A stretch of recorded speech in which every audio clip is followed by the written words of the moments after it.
Okay, motors. It was a goal from the very beginning when I started this project to use a 450 size motor.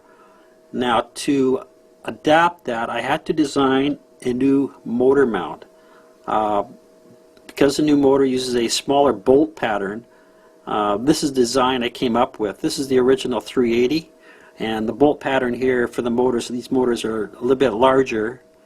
I had to design this motor mount with a smaller bolt pattern. I had a shop cut this out for me, CNC Madness. It saved a lot of work.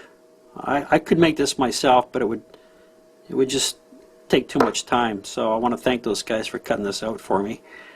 And okay, next thing I want to show you is this upgrade I made from the original 380, and what I did was I came up with this extra bearing support for the main shaft of the motor.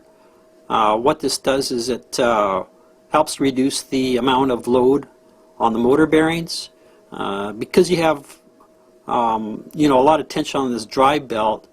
It'll reduce the wear on the bearings.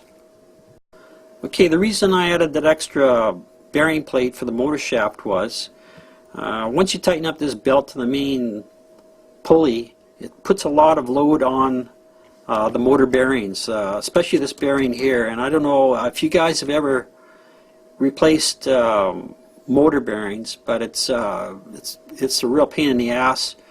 I actually ruined one motor replacing the bearings.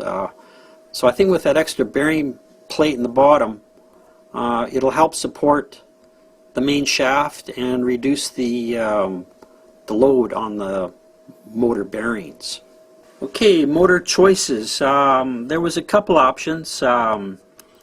I could have gone with the Scorpion 2520, or the one I decided on is the X-Nova.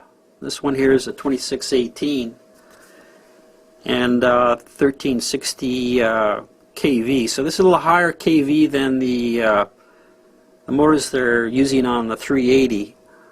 But I just adjusted the pulley size, the smaller pulley, to accommodate the higher RPM.